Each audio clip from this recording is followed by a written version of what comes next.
Hello, I'm Hayden, and I'm going to present to you the design process about my app Sensai. The project objective was to empower people to learn new vocabulary innate of an app. So let's split up what that means to get a better overall understanding. First we've got empower, which is to make someone stronger and more confident. Then we have vocabulary, which is the body of words used in a particular language. Adding these words together, we get the end statement to make the user more confident in learning language, which I will therefore embed during the design process. Before any designing is undertaken, we first need to understand and observe the user. Like in any good book or film, you need to understand and relate to the protagonist before the story unfolds. So I did two forms of research as follows. Firstly, I researched and analysed 3 different vocabulary apps already on the market. I intentionally sampled a very mix to give a wider pool of results. This gave me great insight on what I should and shouldn't include and what I could improve from. The 3 apps were as follows. We had Words Every Day. We could learn the most common English words. Magoosh, which prepares students for vocabulary-based exams. And finally, Duolingo, where you can learn over 30 languages. Like stated, they all serve a very different purpose, but they will all aid in terms of vocabulary. 2 out of the 3 apps were marginally better than the other. Main reasons being they all included these following features or design implementations, such as a stimulating and consistent design, which includes highly readable fonts, visually stimulating colors, and a clear and consistent hierarchy. They both had a gamified look and feel, which included different learning methods like quizzes and games, which made the app more fun to use and made me more prone to repeatedly use it over the duration. They had a high level of customization in terms of learning methods and subjects, and just as importantly, application settings. Having these settings, I could tailor the apps more suited to my needs and goals, again increasing my use and retention of the app. So I've mentioned some good features and design implementations I could include, so it's only fair to also mention features or problems I encountered. On one app, it was impossible to turn off push notifications, which really frustrated me when using the app, as it would notify me during inconvenient times, such as during work or just before bed. Following from this frustration, the inbuilt ads would interrupt you whilst I was learning. This distracted me completely, and from that it made me less likely for me to use the app in the following days. Having an unpolished and non-consistent UI throughout the app made it less appealing to use and made me feel the app was lifeless and unprofessional. One big problem I encountered from one app was there was no option to track or record your progress, nor any feature to build your own library of personal vocabulary. This all comes down to making sure my app includes a level of customization for the user and to provide tracking so the user can see the results progress firsthand, which is fundamental in terms of empowering the user. Moving on, the next part was to conduct user research. The aim for this research was to gain insight into needs and wants of users so I can implement them, therefore improving the user experience. I asked a series of open-ended questions to 3 participants in relation to a personal experience of their choice regarding learning the vocabulary. This provided me occurring patterns such as all young professionals in main cities, holding down a high prolific job alongside with hobbies, social interests, and a desire to travel frequently. One key thing to point is they all had different schedules, so customization should be paramount to the app. From the research, I learned that users practicing in real scenarios of roleplay was the best method in learning and retaining new vocabulary. Results showed flashcards were also a main learning tool to aid learning if they didn't use an app. After the research phase, this led me to create my user persona who I'd be centering my design around for the rest of the process. So ladies and gents, this is where we get to meet Dean. Dean is 27. He lives in the busy, loud and diverse city of London. He has a degree in business and finance and works at a big corporate company as a financial advisor. He lives in a lively flat with 3 other housemates and therefore likes to socialise, including sightseeing around the city and forgetting what he got up to on the weekend due to 1 too many beers. Dean is also very computer literate and uses apps regularly alongside a big interest in gaming to relax him from his stressful job. He is a very seasoned traveller and regularly explores new and previous countries. Due to this interest in travelling, he likes to speak the local language confidently. Moving on to the next slide, we need to find out, what does Dean need and want? As you know, Dean has a very busy and stressful schedule due to his work environment and living conditions. Dean has used language books in the past but finds them unaffected due to many reasons. They're generally not portable, they are not practical, and they are not fun. Dean has also used language apps to some success, but they all failed on one big problem. It cannot converse in real time. So all of this led me to the problem statement. The problem statement being, Dean needs a way to learn language speaking skills and pronunciation in a more realistic, scenario-based way, because this is how he learns best. This then follows to our hypothesis statement being, we believe that by creating an app that has an AI-based tutor mascot that helps Dean set study routines, practice his speech, provides feedback and can help him relax before learning, we will achieve an app more suited to Dean's needs by improving his overall language knowledge. Taken from all this research, we underline that Dean basically wants a teacher, customized to his personal needs, so all of this led me to create Sensai, the first language learning app built with AI to fully customize the learning experience for the user.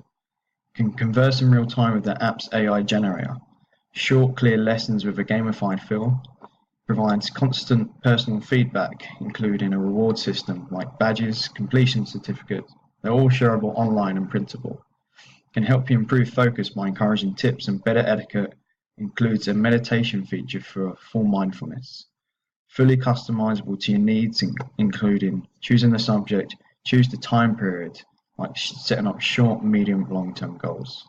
You can also create and input your own custom flashcards. So using all the previous research from competitor analysis, user interviews, and Dean as the user persona, we had enough information to start the physical design. Using pen and paper, I hand drew wireframes in relation to my user flows, and then I went to create a low-fidelity prototype of Sensei with the application prop. In the next few slides, you will see the first stage design set mocked up into a low-fidelity prototype. On this slide, we have the welcome screen and the onboarding process, as well as the account creation. We then have the home screen and dashboard with all the app settings and functions. To the right, you also see the study section, an example of a quiz game to teach and test the user. The final slide, we see some mock-ups of the AI chat generator alongside with the feature to create personal flashcards. As we now have a working prototype, it's time to put the app in the hands of real-life users. Using the prop application in person, 3 participants were asked to perform 7 base scenario tasks. I used Jacob Nielsen's error severity rating scale to note down users' thoughts, actions, and rank them accordingly, which led me to some very interesting results. Here we have some of the user feedback in relation to the testing. One of the main findings were, all users were confused with the terminology between account and profile creation, as they are both respectfully different. Even though the navigation was fluid and all the users correctly completed the task, it still needs to be changed. Following from this, another finding was the account profile creation was unfamiliar. Again, all users proceeded to the correct outcome. It was a design idea from the competitor analysis to make it a more personal journey in relation to the custom AI, but lesson learned in not going against the status quo. The less the user has to think, the easier and more pleasurable it is to use the app, even in the basic stage of signing in or up. So we'll definitely be changing both the account and profile creation process to avoid confusion and make the user feel more at home with a consistent sign-in process. One task required the user to sign in with an existing account. Again, all users completed the task, but comments led to the expectation that you should have the option on the welcome screen. From my prototype, they had to bypass a welcome screen to then lead them to another screen offering the option. Again, this goes against the user's expectations as it has become a standard, so this also needs to be changed and implemented. Another change I will need to test again is button and gesture mapping. Users commented and I saw firsthand some struggles. Button mapping wasn't consistent throughout the app, so some users got stuck on a screen unable to return home. Gestures also weren't consistent, so this also needs to be changed and tested throughout, so every action provides the same result to what the user expects. Moving on to the next slide. What's next? The beautiful thing about the design process is that it's a never-ending cycle. So continue or firstly make all necessary changes to the app from my previously talked about user testing, and then repeat the process to resolve more potential problems. In the first round of user testing, only the navigation and the sign-up process was generally tested. Once the necessary changes have been implemented, we'll test more in depth into the app's features, such as the AI chat generator, flashcard creation library, and the testing and learning modules within the app. After all the testing and changes have been been completed, I can start to move on to a mid-fidelity and high-fidelity prototypes, where all the visuals and content of the app have been implemented, so it's a near production-ready app.